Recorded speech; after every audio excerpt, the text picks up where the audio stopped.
Okay, I want to welcome you all again tonight. I'm Jim Miller, chair of the Concord Historical Society. We're going to have a fun night tonight, and hopefully you'll participate with us a little bit. Before you do that, though, I want to remind you to come over. There's some leather drink thingamajigs here. We got these a month or two ago from Page Building Company when the president was here, and I think we can just help ourselves to that. There's also some 250 pins that are available, and if we don't normally give them away, I'm giving them away today.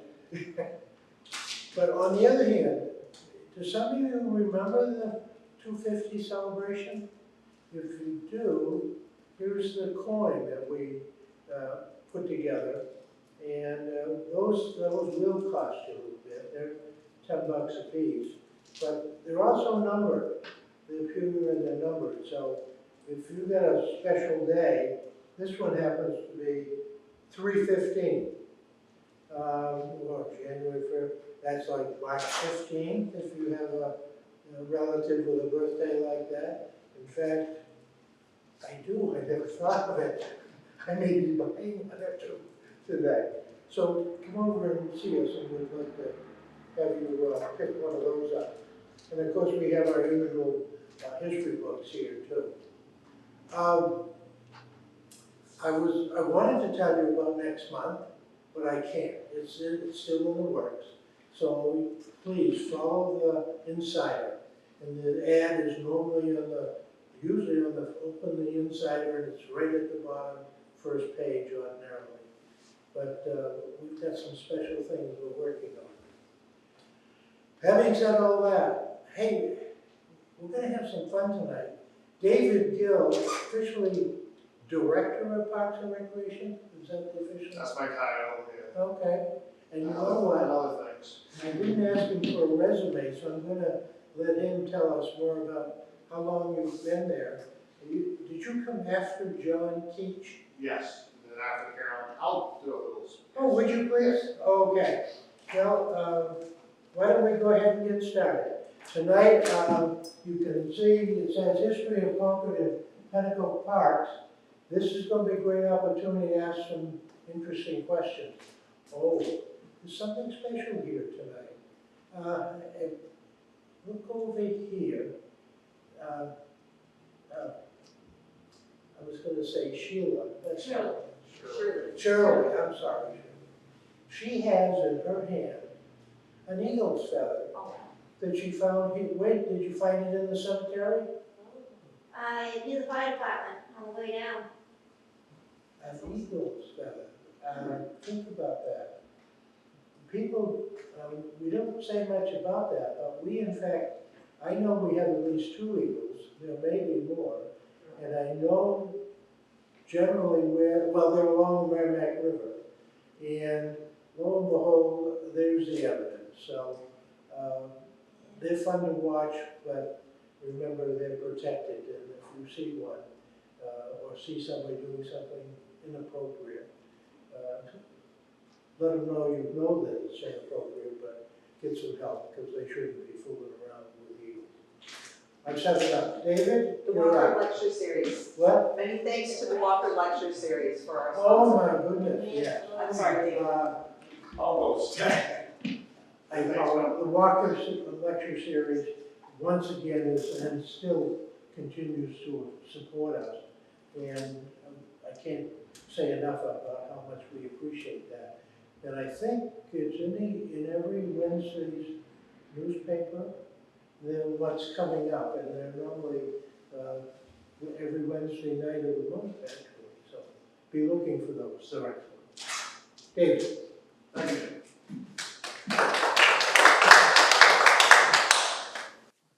Spotlight right here too is like I feel like I'm real special.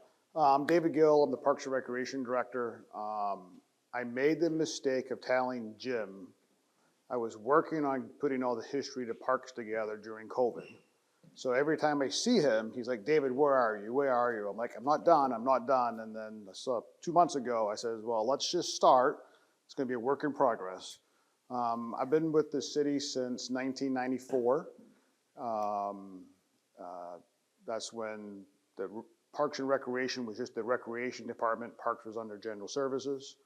A little bit about me. I grew up as a Navy brat. I grew up in Scotland for 15 years, Italy for 3.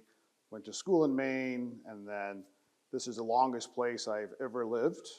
So as you stay, you kind of learn a little more and a little more. And this has always fascinated me because obviously there's so many parks, and I was surprised by all the larger parks at the beginning of the late 1800s and early 1900s actually were donated land. So a lot of this is a Concord room. Jay Pike, Jim Spain, the internet, Concord Historical, I mean, it's just everything I can find. So this is just a snapshot. I did not, there's 40-something slides, so I'm not going to read it to you. Luckily, Concord TV's here. My hope is that this will spark memories. It will spark you guys having old pictures maybe of your parents and your grandparents playing in the parks. I'm going to give you my email. My hope over time is we can just kind of capture some more of those experiences because Concord's changed in the almost 30 years I've been here. It's continuing to change, and I think capturing some of that, at least on the park side, is important. So here we go. So department over the years, mid-1800s, you know, it was a Parks and Commons Commission, playground and bath. It's been a Parks and Recreation Department, and then in the early 90s, Parks and Cemeteries went over to General Services.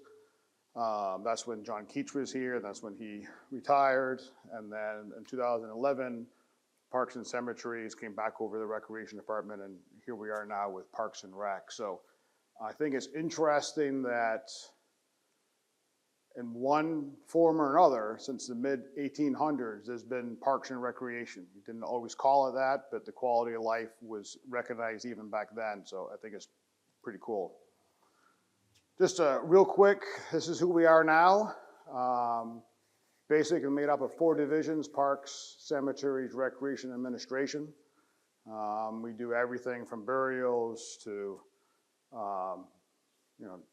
parks and fields, ice skating, as well as the city's, the capital budget for all the parks and cemeteries comes under us, as well as obviously creating and asking for an operating budget that hopefully gets approved every year. So all this stuff is online in case if anybody's interested in looking. So real quick, I know this is a lot of data. Again, this will, you can look at this later. From 1750 to 1859, Concord invested a lot of land in cemeteries. Cemeteries was the first kind of common for a lot of communities. That's when people would go to have picnics. It was an opportunity to get away from city life. So it was interesting, even around the nation, a lot of times the cemeteries was your first common area that people came in, and they weren't playing sports. It was more from a relaxation point of view. Our first park starts in 1881, and I think it's just, real quick, how many people are originally from Concord? Originally from Concord. Been in Concord more than 30 years. Okay. This year was the first park the city opened in 27 years. So even though we've had parks since 1881, there was a 27-year window that we did not have any parkland.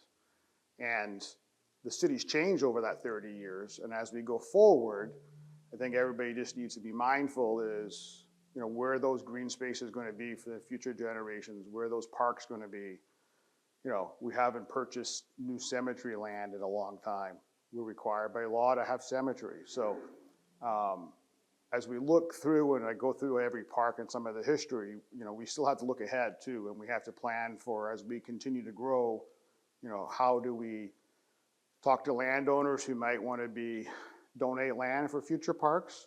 Maybe there's opportunities to, and developers, they want to have a little parcel and give it for a park for future growth, but I was surprised I didn't recognize the 27 years until I put it all together. And I'm like, well, that's interesting.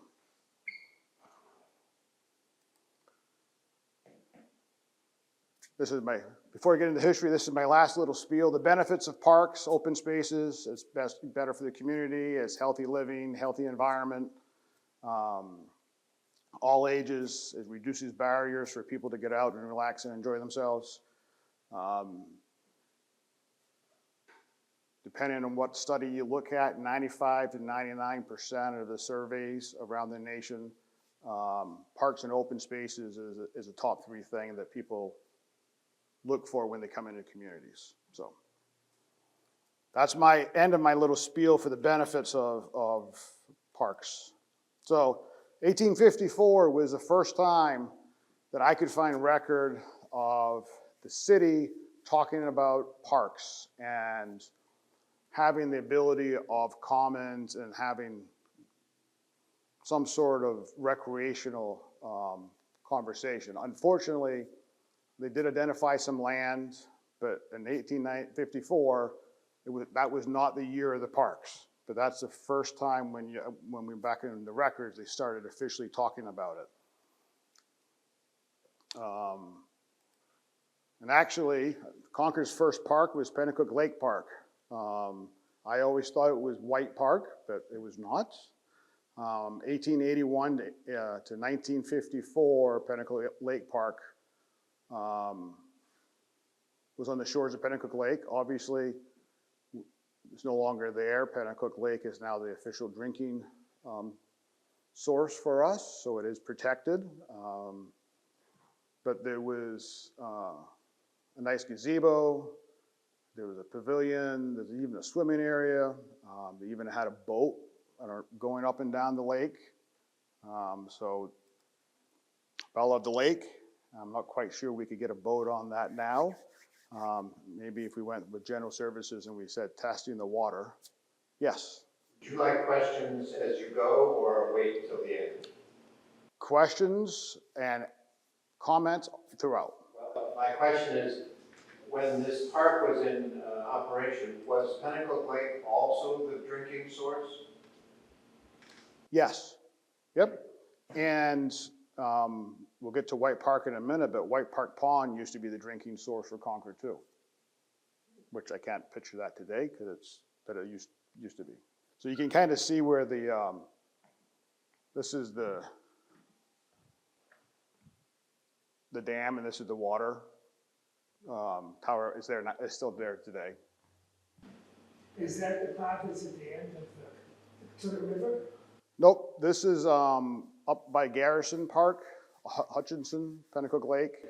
Oh, okay. Yeah. That's the one south of Concord Road. Yeah, that depending where you're coming in from. Yeah. Yep.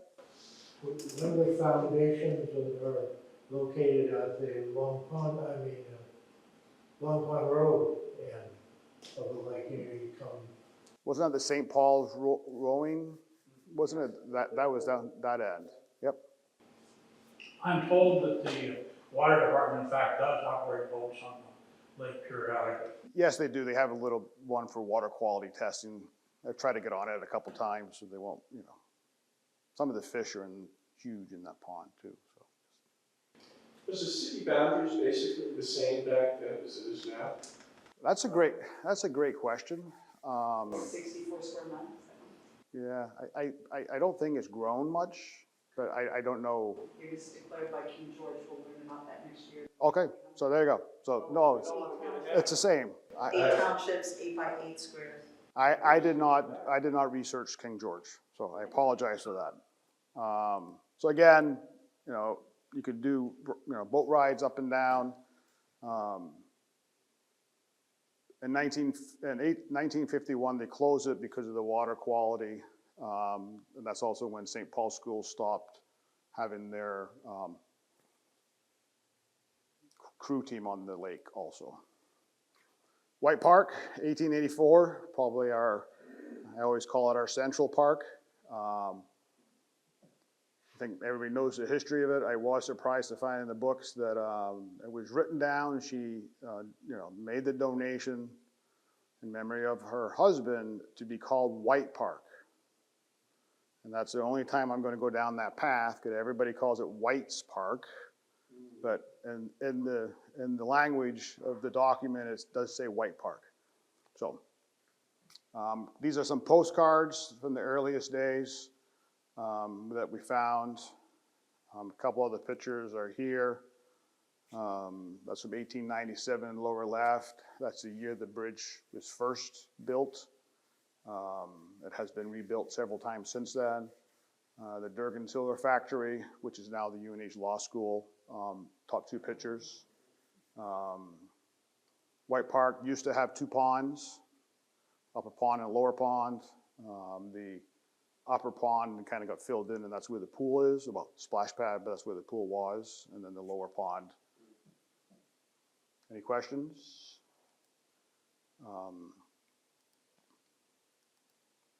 This is a lot of data. I just kind of went the early milestones. Hopefully y'all can read it. I found it interesting. In 1895 was the first mention that city started maintaining the pond for ice skating. We continue to do that today. That's kind of a cool tradition. Obviously, 1909 Sunset League was formed. That's still the oldest after supper baseball league. 1910 is when they stopped using the water at the pond. Found that interesting. Several times the playground was improved. I did find it interesting. In 1925, they have installed chemical toilets, which is kind of cool. 1936, the pool was added, and the 7 parks that have pools / splash pads, they were all added in the 1936 to 1939 range. Most of them were WPA projects of various types. That's some of the early milestones for White Park. Historically, isn't White Park the Sunset League the oldest Yes. evening program? Yep. It remains the oldest. Yep. It was formed in 1909. Are you gonna get to Beaver Meadow Golf Course? by any chance? I am not. No, because it's But not that's- park parks. But that's also the oldest golf course in the nation, or No, community golf course. it's the oldest municipal golf course in New Hampshire. Oh, okay. I mentioned it briefly only because of Beaver Meadow Park. That used to be part of Beaver Meadow Golf Course, but that's my only touch. Couple old pictures, 1912, K program, the top right, that is the 1921 Sunset League picture. Obviously, the old trolley stop, lower left. I had to throw in a modern day picture of us maintaining the pond for ice skating. And the far right, that's the auxiliary fire department practice in 1943, which is, I know you probably can't see it, but some of the old horse and buggies and stuff was kind of cool to see. Also interesting to note the pool picture in the middle. I've included a couple of pool pictures as we go throughout. Back in the day, they'd never had any fences. So you could just show up and use the pool whenever you wanted to, I guess. But I just found that interesting based on how we do things today. Rollins Park, 1892. Again, this was a land donation. This was a gift to the city to form a park. Honorable Edward Rollins, the senator is named after. Those are 1908 pictures. Rollins Park used to be extremely wooded. 1938 hurricane kind of got rid of the wood for us. Is there going to be any effort to put the water back in the Rollins Park? I have a picture of that coming up. I'm not talking about the pool. No, I have a picture of that, and I, in the CIP, the park CIP for Rollins Park, we do have a placeholder to establish water back into the moat. I haven't figured out how it was filled with water, where the water went afterwards, and then when we stop having water in the moat. But yes, hopefully we'll get to that at some point. Just a couple of milestones again. 1915, Concord's 150th anniversary. They donated a drinking fountain, in case you want to donate a drinking fountain coming up. We do not have one there anymore. Anyway. I did find it interesting, look at 1927, a new shelter was constructed because of hoodlums destroyed it on July 4th, the year prior. It's hoodlums, so. That's 1926, we don't have that now. Called vandals now. No, so some of the wording I found interesting when you look in the books. 1938 was the Lily Pond was built. I think that's what they called it. I think that's what they called the moated area, but not quite sure. 1938 hurricane. Obviously, I have a picture of some of the devastation. As part of that, they replanted 400 red pines. You may remember about 10 years ago, 250 of those red pines that were planted after the hurricane, we had to take down because of disease. So it's just interesting to go back to see when things were planted. A couple pictures. The moat's in the middle. We do cut it back every year because right now it's just overgrown weeds and stuff. It is an awesome rock formation. The city gave us funds 5 or 6 years ago. We repointed the bridge, so I think the next step at some point in time is to bring water back. The middle picture, you can kind of see the olden picture of how forested the park was, and the two pictures on the right is Rollins Park after the hurricane.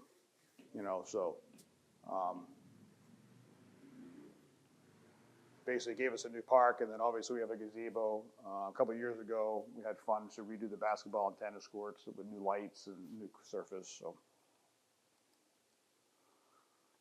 the Kentucky River Park. This was a privately funded park.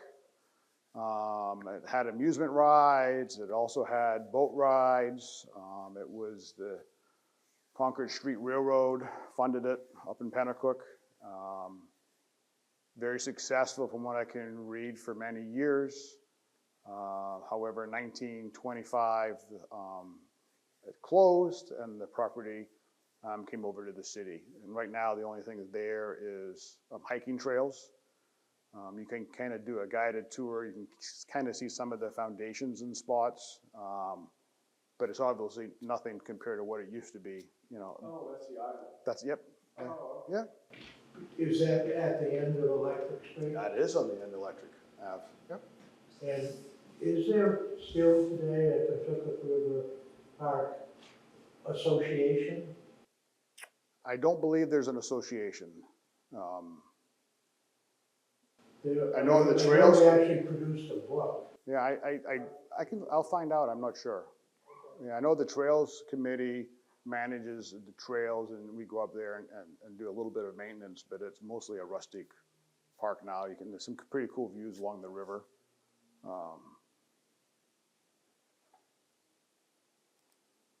Again, just some of the old pictures. These are postcards. I find it interesting that a lot of the old photos were postcards. That's how you captured memories back in the day. I find that fascinating. There's very few, obviously, photos from the early 1900s. So people did postcards. These are smaller parks. Bradley Park. It's right up here in the fire station. Ridge Ave is up behind White Park. They're more of green spaces. They're not what you call a park with basketball court or anything. It's more, picnic tables, benches. Fisk Park, which is at the end of here, it's just green space. So, it's classified as a park, but it's just green space, and it's actually on a hill. So it's not really usable, but it is classified as a park. That circle is part of that adopt a spot that the department manages. Down to the south end, Deer Park, right next to Rollins. If you go down to towards the middle school, you take the left like you're going into Rollins, there's a ravine through there. That used to be Deer Park. And yes, we maintained a herd of deer and goats for the community's enjoyment. So right now it's just a ravine. When you go in there, there's houses on both sides of the ravine, but the ravine is city owned and it's called Deer Park, but there's no access to it. Becker Park over in East Concord, it was a small land that was donated to us. It's more of at an intersection going towards Shaker Road. Again, as a park, there's park bench. The East Concord Garden Club used to maintain it. Now we have an adopted spot there, flowers, bench. So it's a small place. Kimball Park, 1910. Another gift to the city for a park. We did purchase 2 parcels next to it to make it a little bit larger.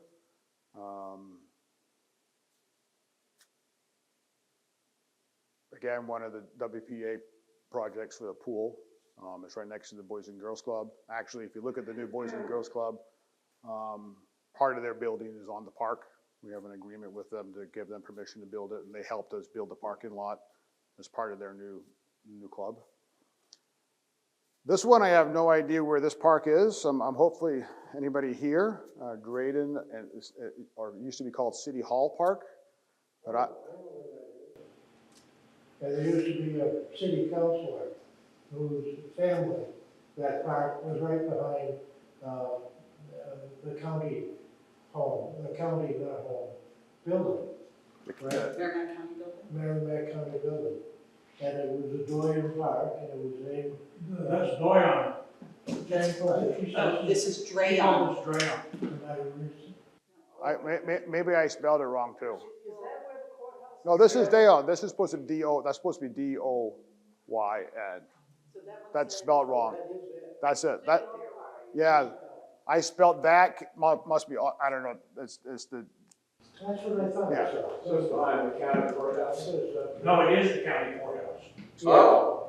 I mean, the 2 city parks closest to my home, they were both donated to the city. The city sold them for development. so this is one of them that was sold to the county for development? Okay. And it used to be where the people in the Crestfield apartments could go sit on benches in the sun, Yep. and the local kids could play. But now the old folks have no place to sit, and the kids have no place to play. There's hardly any kids in the neighborhood anymore, because the councilor and the current mayor thought it was more important to have customers for downtown restaurants than to have a neighborhood park. So I put a question mark there because I couldn't really figure out where that was. It was mentioned in 1918, but I just couldn't locate If it. you look at the old tax maps, it's still shown. Okay. So I apologize, I'm confused. Which park is it, Drayon or Doyen, that we don't know where it is? Doyen. Doyen. We know where it is. We know where it is. Well, we do now. Oh, Drainage The spelled city wrong. courthouse. The first- so there is no Drayon. No. I will fix that for Mike, Concord TV, yes. There- And we can ask our gentleman here, is it not true that the city hall was at one time where the courthouse is now? City Hall was where the courthouse is now. Yes, that is a true statement. So that's why it'd be called City Hall Park. Well, it was also the federal building. It was the state, the county, the city, the feds were all in one building that used to be the Merrimack County Courthouse, and we were told to separate. Well, it's a shame. If we could stuff all those people in one building, think what much trouble we have. Okay, I'll move right along. Would be a very interesting thing to introduce in some way to the community through the newspaper. And you get some fascinating response about Doyen Park, and it's significant. It helps if I spell it the right way, but yes, yeah.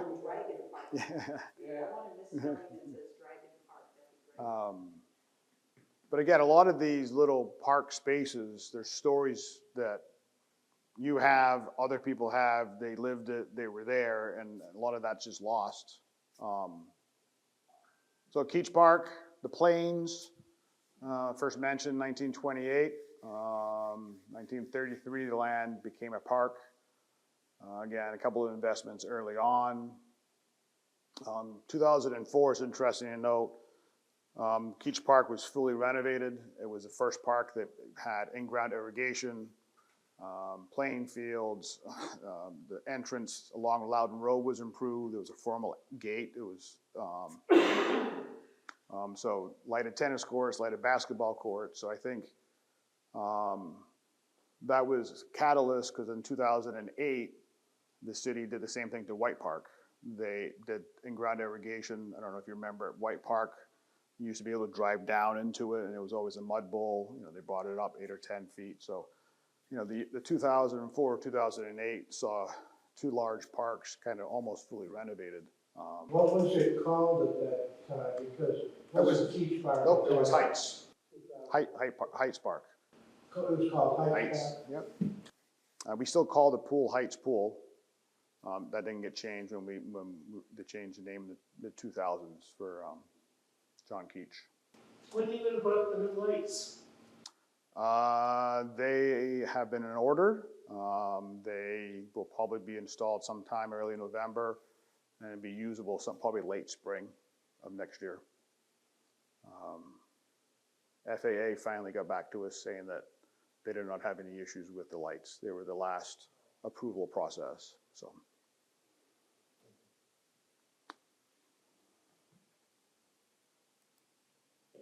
Rolfe Park, 1920.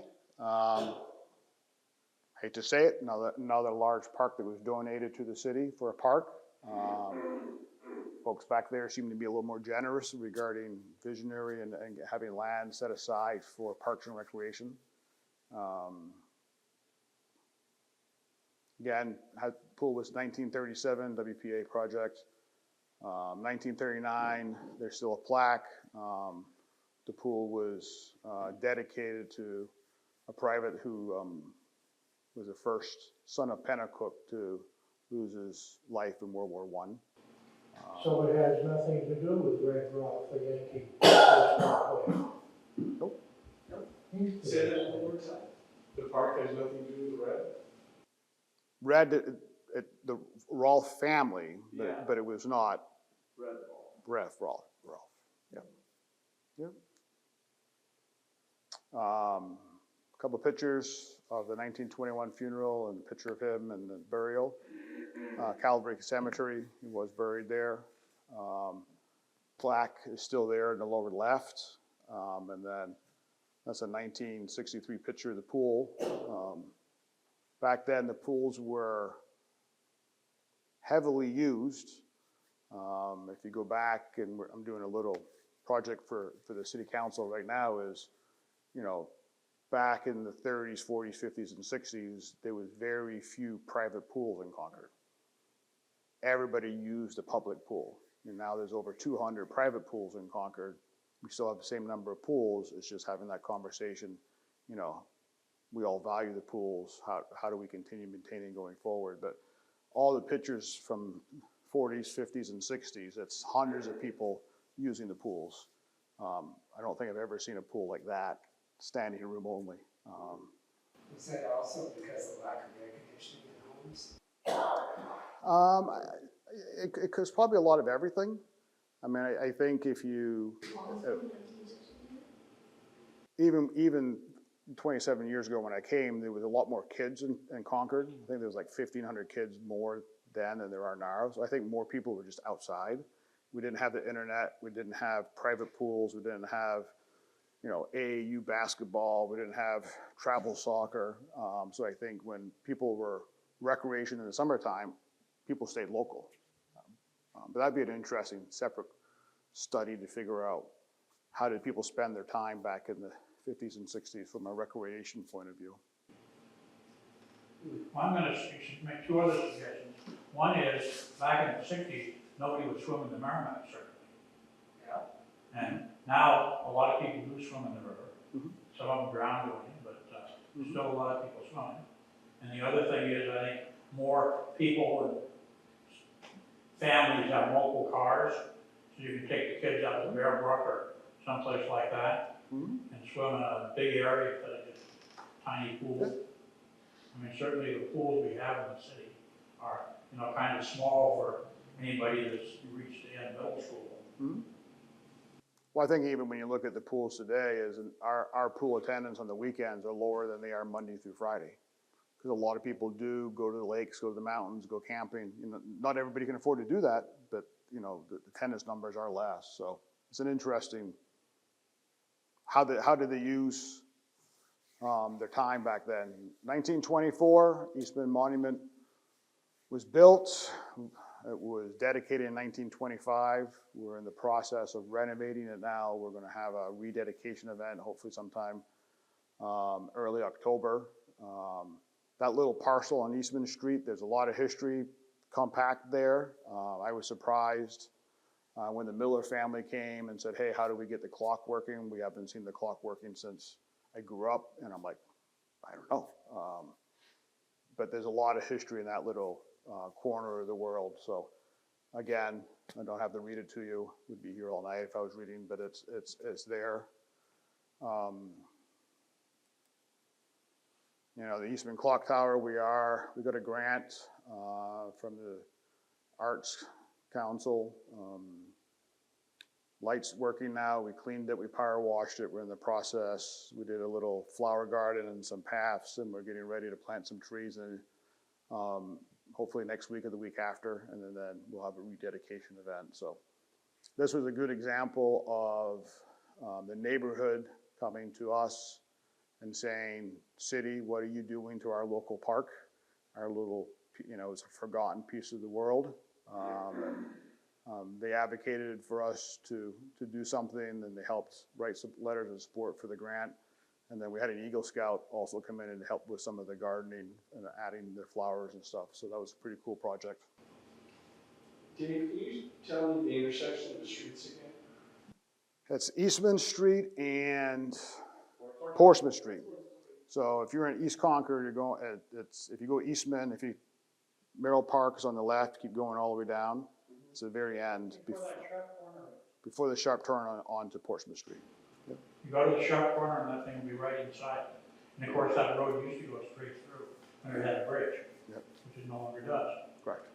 And that's the piece that took me a while to wrap my head around, why there was so much going on in that little parcel. Because it was the ferry crossing and it was a bridge, and I'm like, I've seen it modern times. I hadn't seen it back then. So, but it's very small. But it's again, the history is important to capture.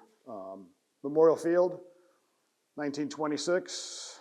Again, started off by lands that were donated by our wonderful residents. It's now 14 separate parcels, 36-acre park.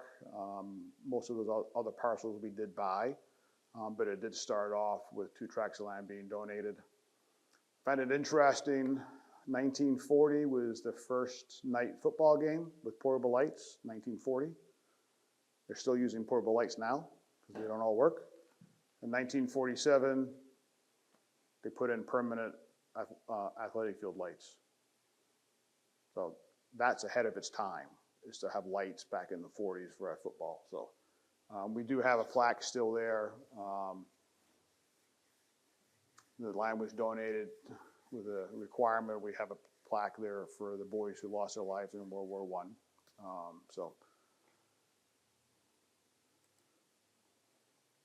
McKee Square, Noyes Park.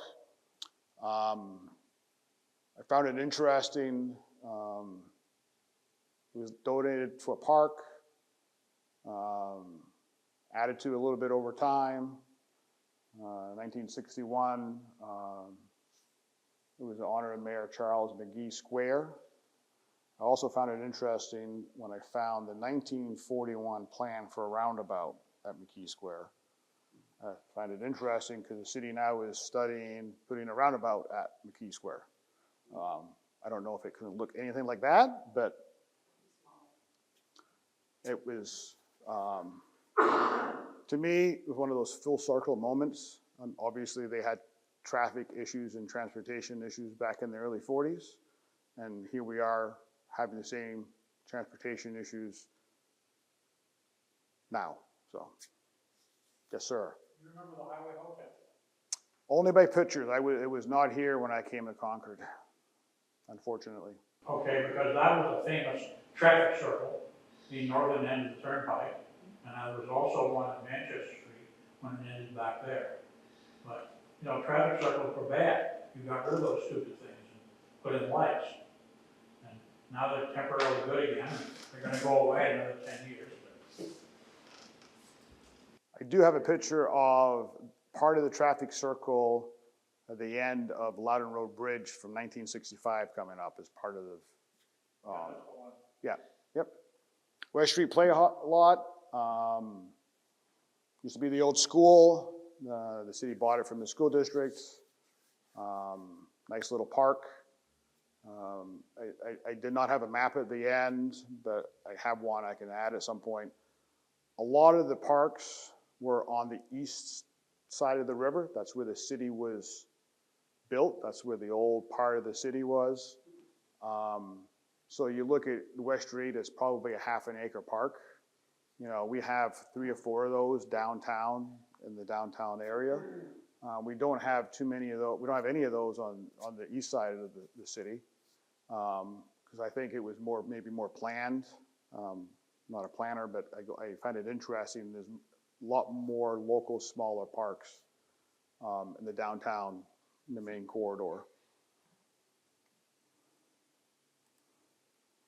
Another one, Fletcher Murphy Play Lot, again, in that downtown quadrant.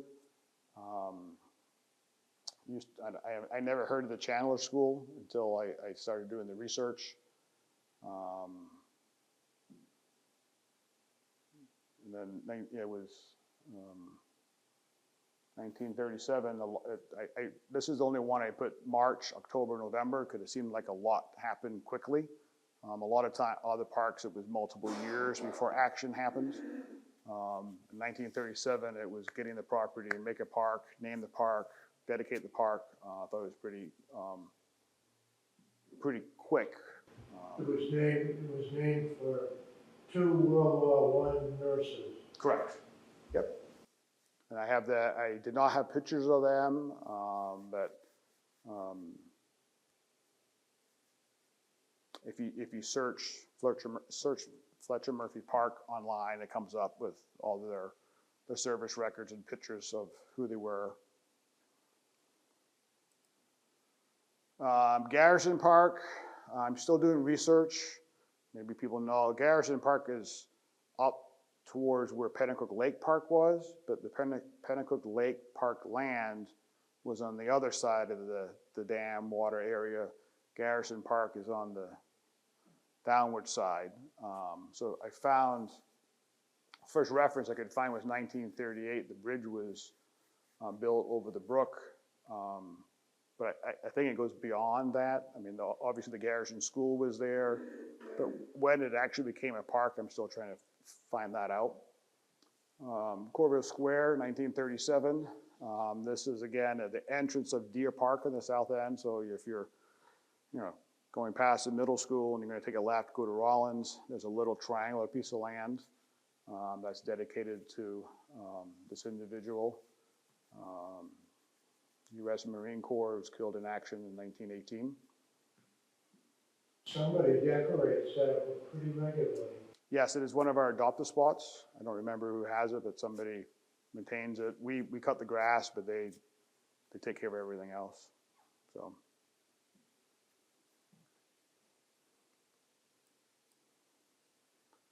Merrill Park, 1938.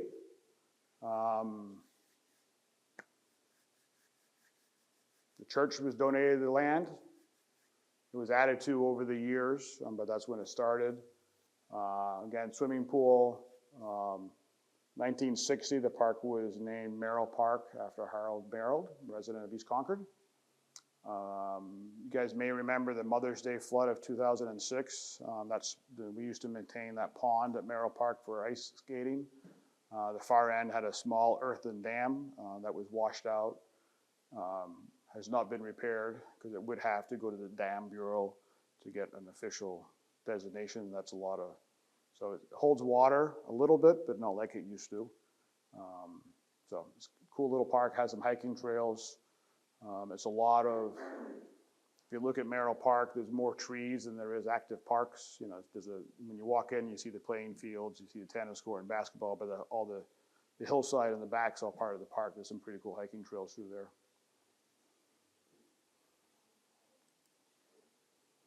Reed Play Lot. This is down in Hall Street.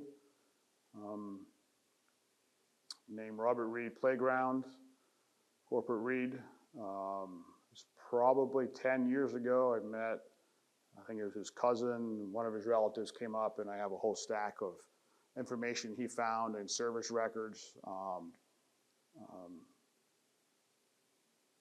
Made it a little more human, that, you know, who the person was. Does your office have those records? Can I email them to you? Yes, I do. I can send you the copy. Yep. A couple areas that probably people don't know are park lands. McCoy Street and Walnut Street up in Pennacook. This is one section. This is overgrown forest, and that area next to the old dam is right here. They're designated parks. They're really undeveloped. The small area next to the old dam, the Twin Bridges, if you're familiar with Pennacook, you know, we have a couple picnic tables there. It is kind of maintained, but it's not, it's just green space, but it is park. Thompson Park. I'll let you guys read it if you can read it. I think it's a pretty cool story.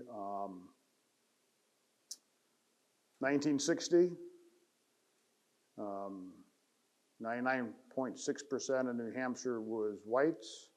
The city of Concord named a park after one of our residents who was a local baseball player who was black. I think that's an awesome story. I also found it interesting that he played professional baseball before Jackie Robinson, but it wasn't really covered by anybody. I remember Bill Thompson and talked with him off and on. Mm-hmm. He So- lives in the old police station. Oh, you did? Yes, he did. And part of his job I think was to keep it clean. Yeah, I knew he worked there. I didn't know he lived there too. Yeah. So we're in the process of getting a monument. City Council 5 or 6 years ago, we got money to redo the walkways and some benches and stuff. We have some money to do a little historical sign honoring that. I was contacted by the Black Heritage Trail group, and they're interested in maybe putting a trail marker there too. So an interesting piece of Concord story that I don't know if many people know about it, and it's cool that you knew him. So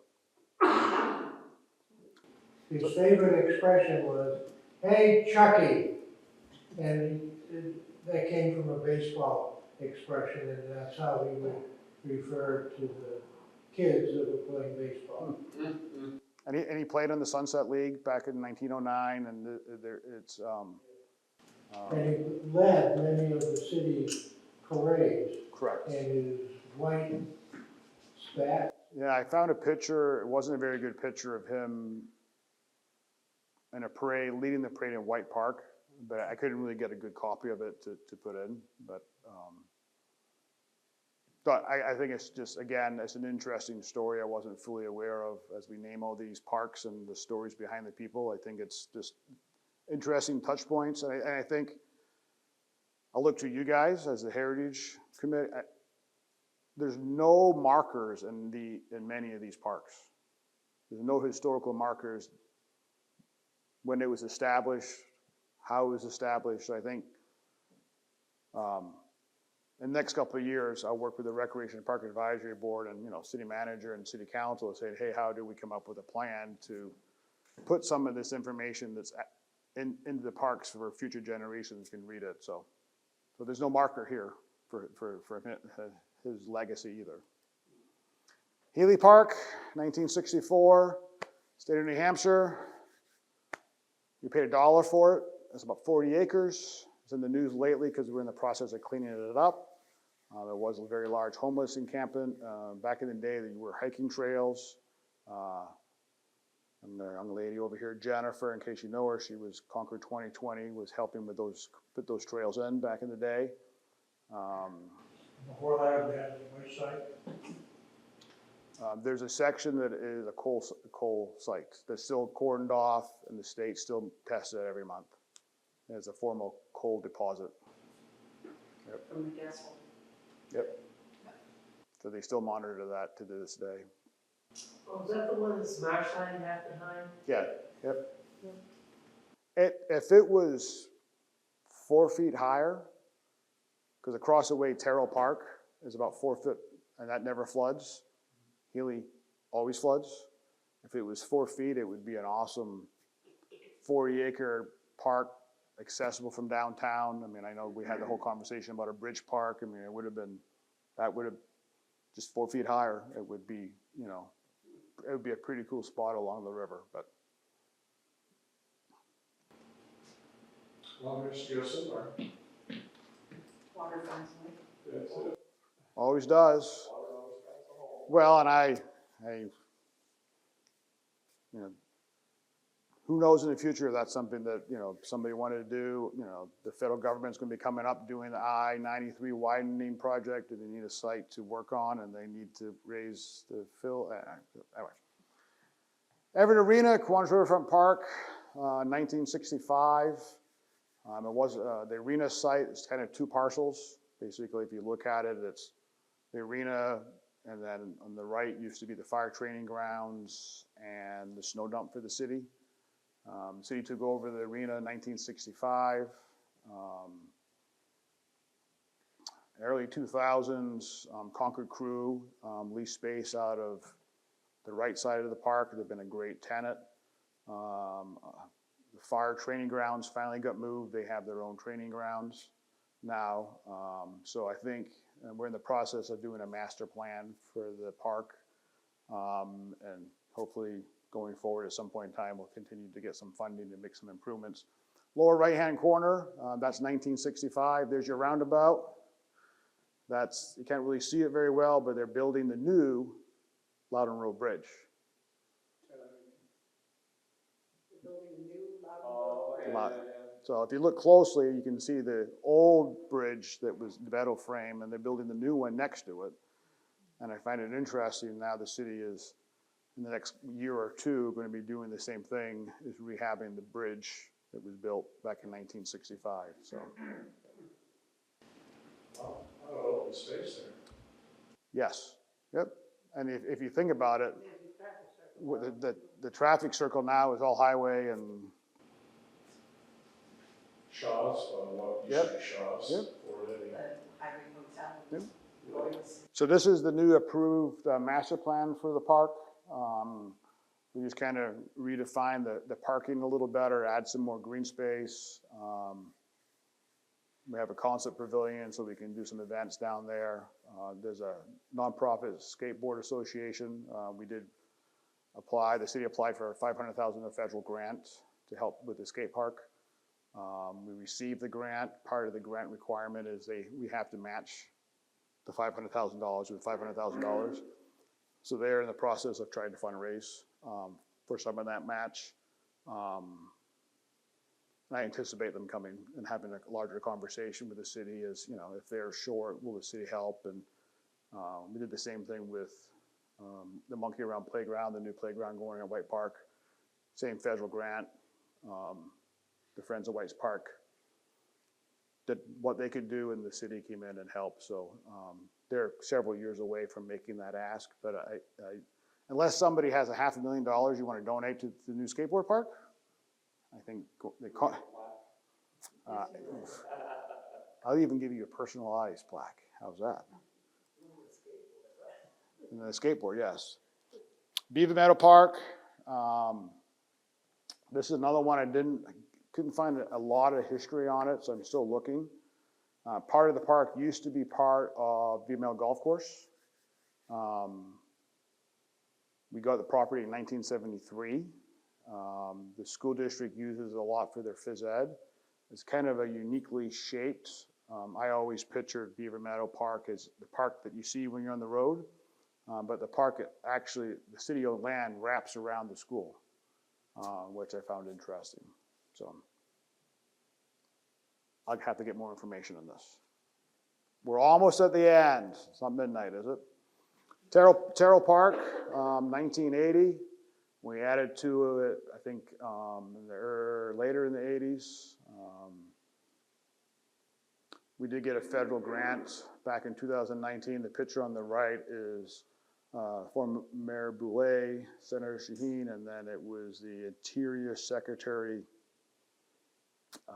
came to visit, highlighted it as one of the federally funded land and water conservation parks. Has great views of Merrimack River. It is currently underdeveloped, so to speak. The only thing is there's a dog park and there's a walking trail. Terrell Park, I'll show you the plans. We also, the plan as it is right now is athletic fields, but it has a playground and open space. If you look at Ward 8 and 9, 9 doesn't actually have a city park. They use Keach Park, just by the ward line, which is fine. So between Ward 8 and Ward 9, the only real park is Keach Park. Terrell Park's underdeveloped. We have a good master plan. Kiwanis Riverfront Park have a good master plan. But if you look at that side, you know, that would be ripe for a small, you know, park like the West Street Ward House, Thompson Play Lot, basketball court, playground. So. Eventually the trail that's behind Rocky's Highway will be connected. Yes, yep. So I don't have a pointer, but this would be the elevated walkway that would connect it to the section of trail we just opened 2 years ago. Yep. If White's gotten grants to build that walkway, there was never enough money, so they spent the money on other things, and now they claim they're gonna get another grant with enough money, and we'll wait and see. The grant they got was to build 150 feet of the boardwalk. Obviously, the prices came in higher. So we went back to the federal government, and that grant they got for that actually built the paved trail in the park. So the federal government allowed us to use the money that they had for the boardwalk to build the blue section, which was good. But I think the same thing happened on the other side. They were supposed to build the connector, and then there wasn't enough money. No, the connector on that side wasn't part of that grant. I wrote that grant. Yeah, so it was never part of the boardwalk grant. You just paved the existing trail over there. Yeah. So what's the total acreage of all these little parks and big parks? And what percentage of Concord land is that of? We have approximately 400 acres of parkland. Nice. That's about 150 acres less than what the national standard should be, even compared to our master plan. And I say that with an asterisk because we have a lot of conservation land in Concord. The city has been really good about conserving and protecting conservation land.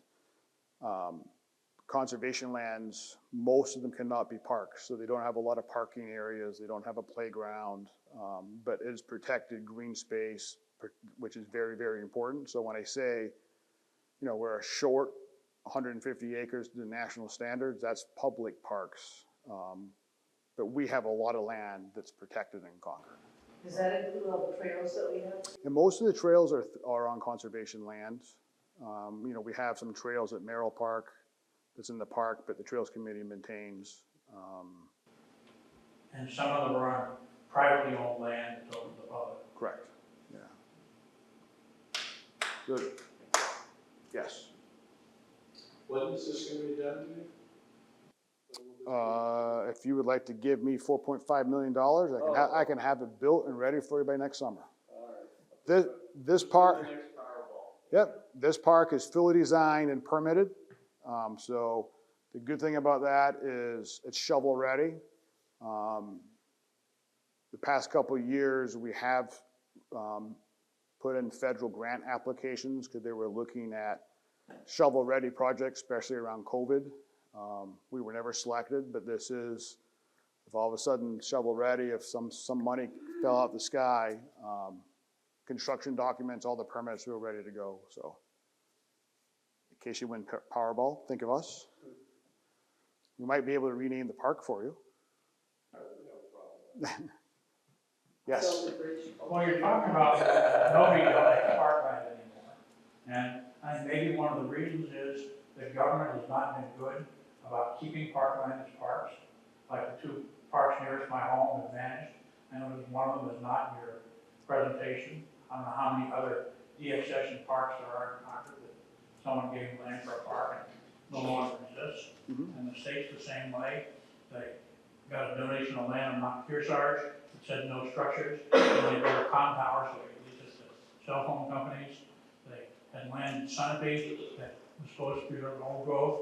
They leased it to a ski area who wants to cut ski trails in the old growth. The latest one, was a state forest in the northwest corner of Concord that was donated in 2 parcels to be forever wild. The state said it's too much trouble for us to manage it. Beth said, no, we don't want it. So they sold it to a mobile home park. I can only try to influence the city of Concord. I can manage up. I mean, I'm always, since I've been in charge, we have not, that I'm aware of, gotten rid of any parkland. Going parks, since you were here. What part? Go on. Well, he was here in 1994. I came in 98, 94. Yes, that happened when they built the new courthouse. But I was not in the director. I was programming then. So I was focused on sports and activities. And, you know, can you figure out how many parks, like the one that used to be on North Main Street where the Speedway gas station is now, how many of those parks you used to have that the city council decided no? Yeah, I can go back and look at some of the historical records and capture some of that. You know, it's probably reasons that I'm not aware of, but I can go back and look at that. Well, I mean, that one, number one, of course, let's have the tax base, the taxes on a gas station going to park. And besides all the people from the Rumford Crest would come over and sit there and drink.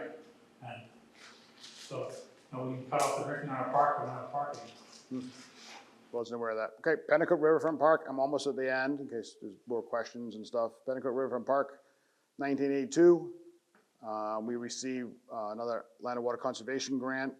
Most of our parks now have Land and Water Conservation Grant funds in them. And that means the city has to maintain it for a park forever. We've signed a contract with the federal government.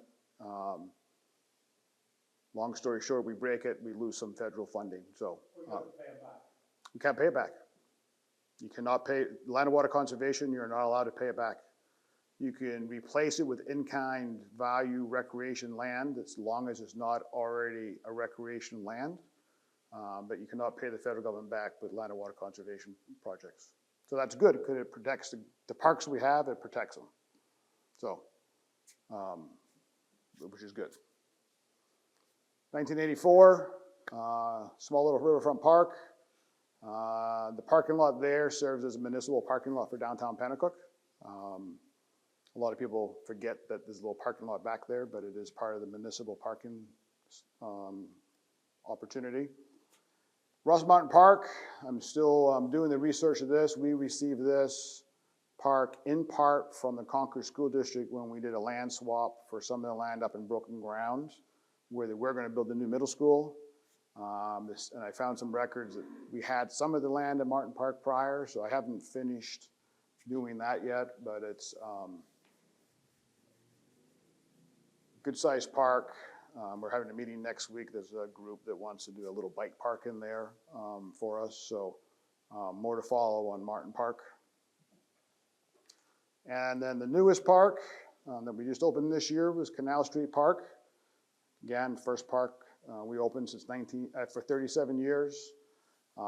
This was part of the old, the city's had a long 4 decades of trying to improve this area. I think they've done a stellar job. There's housing, there's medical, there's offices, and now there's a nice little park. So we held several concerts up there this year, farmers markets, so it's a nice little park. I was asked recently, can people fish there? Yes. Yep. Not on the elevated pier, but the lower level one, we have the shorter fence. That's for fishing. Yep. Would people fish there by the dam? Yeah. I mean, basically, the overlook is right here. This is our fishing area. I can probably go down there and see if there's signs. Probably. No, what I meant is, would the fish be okay? Yes, Kentucky River is very clean. Yeah. Did your drinking water supply? Watch enough for mercury and arsenic and other things in the water. Now, the Merrimack River fish are somewhat okay. I mean, I wouldn't probably further south, but this is a lot cleaner than it used to be. The fishing is pretty good on Market Basket exit 17. Oh. They just lay there waiting for you to catch it. So that is what I've done so far, and it's all park related. As I've done the history, there's like a whole nother section of all the programming and the playground programs they used to have in every single park, and all the events and the peanut carnival, and that goes back to the late 1800s also. So that's a whole separate. I haven't started that. I've got some of the information, but so. That's my story of the history of the parks. That's my email, and I think I asked you guys to go back, a cup of coffee, glass of wine, with your neighbors, look through old photo albums. If you have any old pictures, 30s and 40s, 50s, or older, if you can scan them, send me an email. I would appreciate it, because I'm just going to continue to add to this.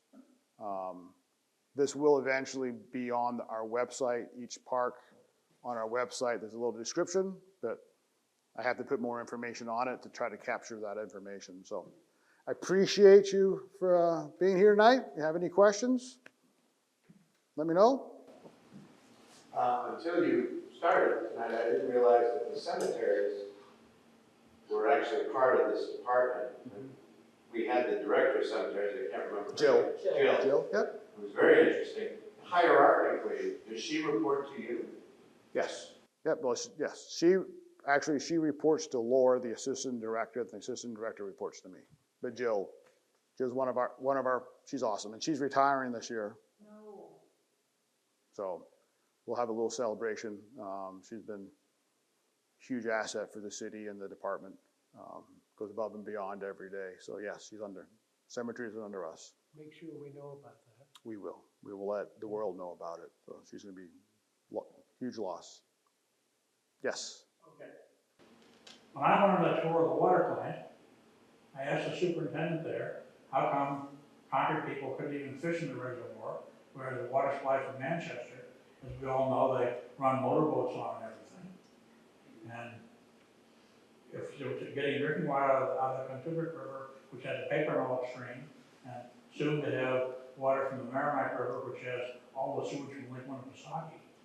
Why is it that we can't, run a canoe or fish from the shore on Pennacook Lake or whatever? And he said, the real problem is, we don't have money in our budget for all the necessary facilities. So you need to get yourself a grant to prepare the Pennacook Lake area as a park, and tell them, we got a grant that we will pay for it, so now can we go fish there and canoe there and see what he said.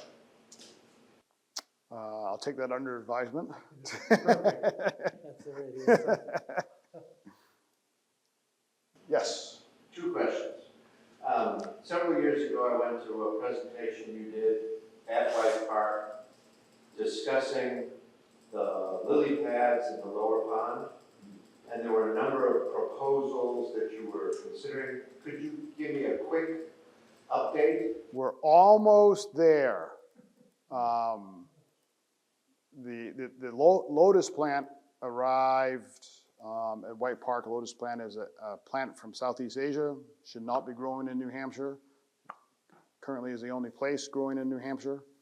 Lotus plant is now in Massachusetts and stuff. So we got funds to study it. It's coming down, we're permitted, we're ready to go. A fill dredge is very expensive, over $1 million. We've come up now, there's a new thing we can do is basically, they put an excavator on a barge, water stays in it, and they just scoop it all out, scoop the bottom out, get all the sediments out for significantly less. So you're planning to get rid of the Lotus plant, yep. So okay. we have to dig it out. So hopefully this winter we're going to city council with the two plans, the two price estimates, and move forward. My recommendation will be the less expensive option. Even if we did the full dredge, there's no guarantee the Lotus plant is going to be removed. Lotus plant seeds can stay dormant for like 15 years. So if we can get 90% of it out, and then we have a monitoring process afterwards, so as soon as we see one, we go in and take it out manually. Cost-wise, I think is a better investment than spending a lot of money and there's no guarantee the problem's gonna be fixed. And part of the problem, last time we dredged the pond, was about 30 years ago.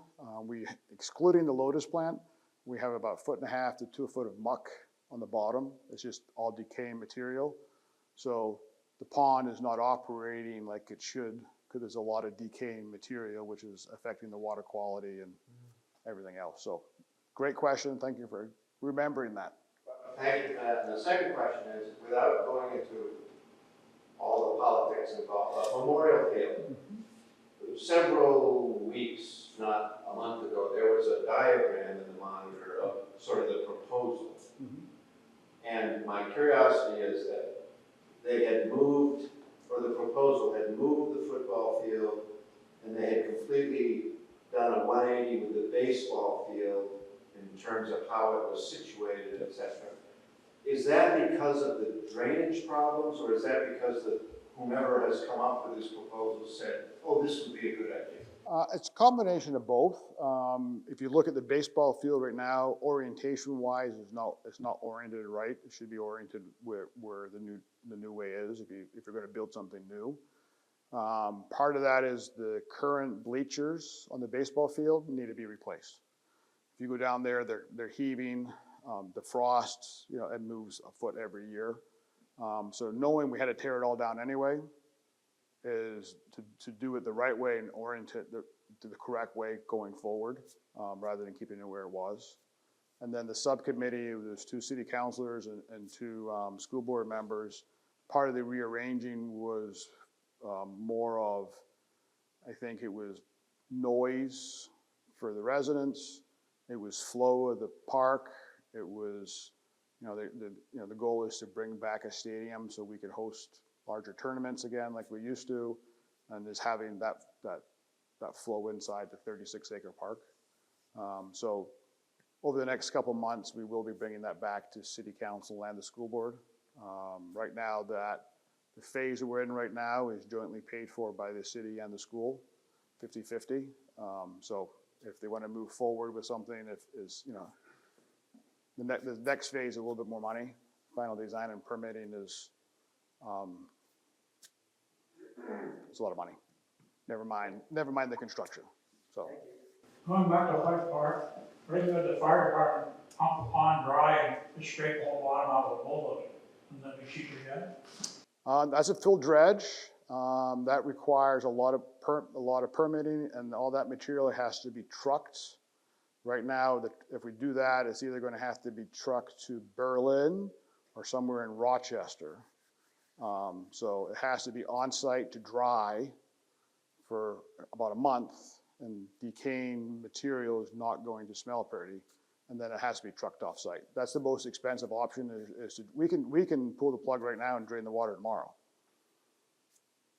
It's removed. Why does that stuff have to go to a landfill? Why don't you spread it on the field, isn't that wrong? Lotus plant is an invasive species that has to be dealt with correctly. So, Thank you. always a pleasure. I think we're gonna close it down. I'm sure if you have any more questions, if you stop up and see it. Absolutely. Again, send me email. Send me. You guys have all the stories. You know people have the stories. You have the pictures. You probably have pictures. Yes, and stories. So, well, thank you for having me. Have a good night. That's before midnight, right? It is dark.